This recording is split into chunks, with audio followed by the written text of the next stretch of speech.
Esse é o Fora da Caverna Podcast, o podcast que não é tão animalesco quanto o Podpah e também não é tão chato quanto a conversa com Pedro Bial. Esse não é meu podcast de humor, é um podcast de entrevistas, mas é muito divertido e interessante. Então, se você quer ver uma conversa fora da caixa, assista o Fora da Caverna Podcast. Curta, compartilhe, engaje e se corte. Um grande abraço, tamo junto. Cara, nessa reportagem que eu vi, os 3 projetos eram um que era sobre em relação ao esporte, acho que salvo engano, para proibir mulheres trans de competir com mulheres originais de fábrica, como eu chamo. O outro era salvo engano, de banheiros, né? Uso de banheiros. Isso. E o terceiro era sobre crianças trans, que não a proibição, projeto. Na verdade, hoje em dia, eu acho que até teve uma nova decisão do Ministério da Saúde, eu tenho que verificar isso ainda direito, que eu não me aprofundei, que muda isso. Mas até pouco tempo atrás, você tinha um procedimento hormonal em criança. É um tratamento que é chamado de bloqueador hormonal. Você aplica uma criança para atrasar a puberdade dessa criança. Sim. Qual o problema? Primeiro que uma criança ela não tem como definir se ela é transexual ou não. Sim. Os estudos no exterior, inclusive, eles mostram que mais de 90% das crianças que têm disforia de gênero, na vida adulta, depois dos 18 anos, elas passam a se identificar com o próprio sexo. Então, era só uma confusão natural da infância. E quando você incentiva esse tipo de confusão, você pode estar causando problemas sérios psicológicos, esse é o primeiro ponto. Mas o segundo ponto é quando você vai além disso. Além de você incentivar esse comportamento, enquanto a criança ainda não está definida, você começa a submeter ela a procedimentos. E esses procedimentos hormonais, o bloqueador hormonal, ele pode gerar diversas consequências que são irreversíveis. Ele pode gerar esterilidade, pode gerar problemas de diabetes, pode gerar câncer, problemas nos ossos. Então, assim, é certo você submeter, por conta de uma ideologia, crianças que estão confusas a procedimentos hormonais? Eu acho que não. E acredito que a maioria concorda comigo. A maior parte dos paulistanos concorda comigo. Então, o meu projeto nada mais faz do que proteger a criança. Se na vida adulta a pessoa quiser se identificar, se na vida adulta a pessoa quiser tomar um hormônio, fazer cirurgia, aí o problema é dela. Tanto faz pra mim. Salvo engano, a Europa tá vindo nesse caminho também, né? Algumas resoluções, eu não lembro qual país foi. E a Inglaterra agora, a justiça lá, a Suprema Corte, ela proibiu, acho que a competição, né? Eu acho que em geral, assim, parece que eles proibiram a competição no esporte e o reconhecimento agora se dá simplesmente pelo sexo biológico. Sim. Que é o que faz sentido. Você tem o RG, por exemplo, que teve agora a polêmica recente da Erika Hilton, que tentou entrar nos Estados Unidos, eles emitiram visto com sexo biológico. Qual o sentido de você colocar a forma como a pessoa se identifica em um documento oficial? Sim. Essa informação ela é absolutamente inútil. Agora, a informação do sexo biológico ela é útil.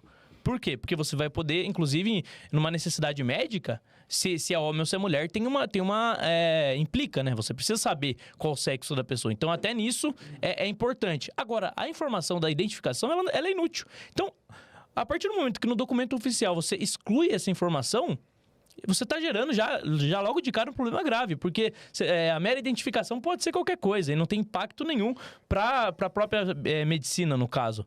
Isso poderia até, você acha que acarretar questões de fraude? Pessoas que não tinham. Ao meu ver, a emissão de documentos em desconformidade com o sexo biológico já é uma fraude. Logo de cara, não importa o que o governo está fazendo, para mim continua sendo errado.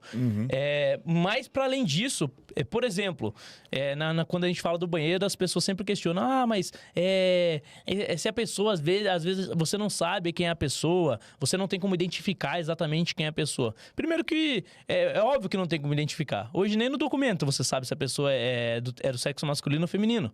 Porque eles relativizaram a tal ponto que você não tem mais como saber. Então, é complicado mesmo. Você tem que ter critério quando você vai separar.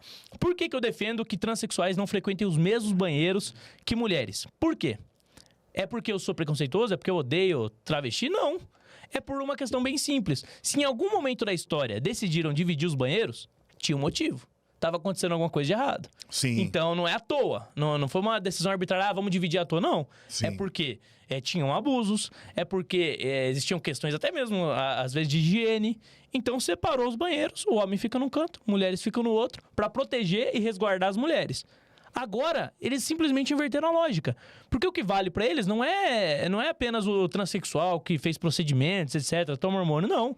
Qualquer pessoa que se identifique com o sexo feminino pode usar o banheiro feminino. O que isso significa? Significa que se eu sou um cara mal intencionado, eu posso usar dessa brecha. Eu posso dizer, olha, sou mulher, acordei hoje me sentindo fêmea, então agora eu posso frequentar o banheiro feminino. E nesse espaço de vulnerabilidade, porque geralmente o banheiro ele não tem um alto fluxo de pessoas, dependendo do lugar. Ele é um espaço onde as pessoas estão com as partes íntimas expostas. Um homem que tem o triplo da força de uma mulher biológica pode entrar nesse banheiro e violentar ela. Se eu não me engano, se eu salvo engano, uma vez, a primeira vez que eu visitei São Paulo, eu fui no MASP e eu acho que o banheiro era unissex. Era neutro. Era neutro.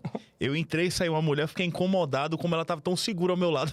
Eu não sou um vagabundo, mas eu não quero que despreze minha masculinidade dessa forma, não. Até eu fico desconfortável. Você vai usar o mesmo banheiro com uma mulher, é um pouco complicado. É um pouco complicado. Então assim, é nada mais que o óbvio. E a elite intelectual tá tão desconectada do que as pessoas pensam, e tá tão desconectada da própria realidade, é aquilo que o Burke chama de teorias de gabinete, que eles não conseguem enxergar essa opinião óbvia de um cidadão comum como legítima.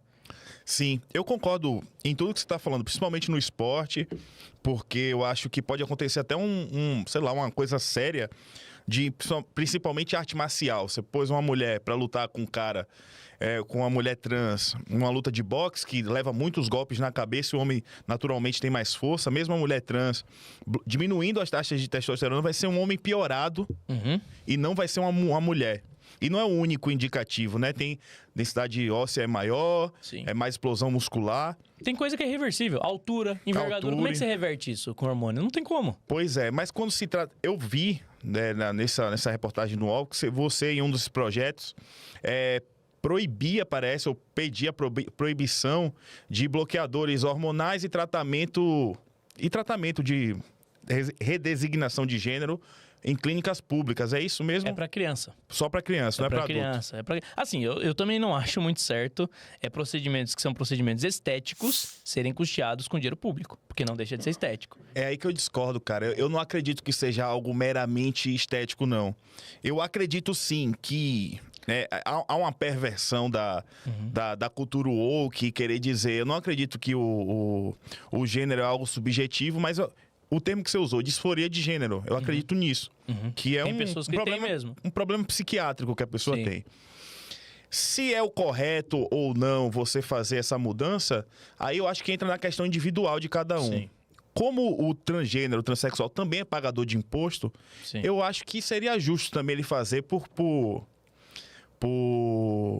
procedimento público, cara. Mas daí se fosse qualquer outro tipo de complexo que... Assim, o meu projeto não entra nessa seara e eu nem pretendo entrar, só para deixar claro. Só tô fazendo uma discussão filosófica aqui. Sim. Se a gente for levar isso em condição, então, por exemplo, uma pessoa que tem, às vezes, problema com a própria aparência dela, ela deveria poder fazer um procedimento também, entendeu? Se a gente estica essa corda, para mim, qualquer pessoa pode.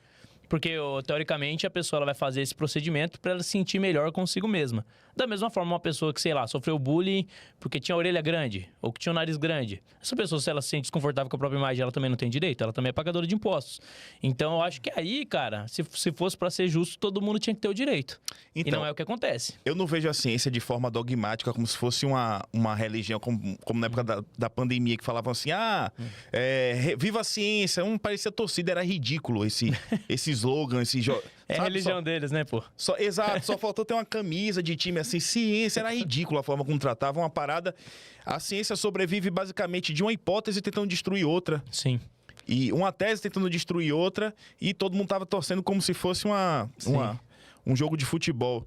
Porém, cara, é o parâmetro que a gente tem. Assim, o tratamento para alguns desses casos nem sempre é a mudança de gênero, mas é adotado, tem um método científico aí.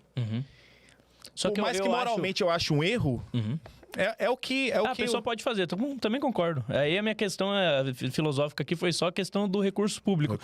Mas no meu projeto eu tô visando proteger crianças, não tem nada a ver. É que às vezes até de forma bem maliciosa, eles podem omitir isso na matéria, né? Omitiram nesse vídeo do UOL. Eles omitiram na matéria por quê? Pra me prejudicar. Pra tentar, pra uma pessoa que tem essa questão que nem você, achar que nisso eu tô errado. Sim. Então, eles são capciosos mesmo. O UOL, ele fez um programa inteiro me detonando, falando que eu sou transfóbico várias vezes, e estão me atribuindo um crime, né? É literalmente calúnia. Sim. Eu pedi pra eles me deixarem me defender, ao vivo eles não deixaram. Não deixaram. Então eles podem ficar lá me detonando no veículo supostamente neutro e dane-se. Então é complicado.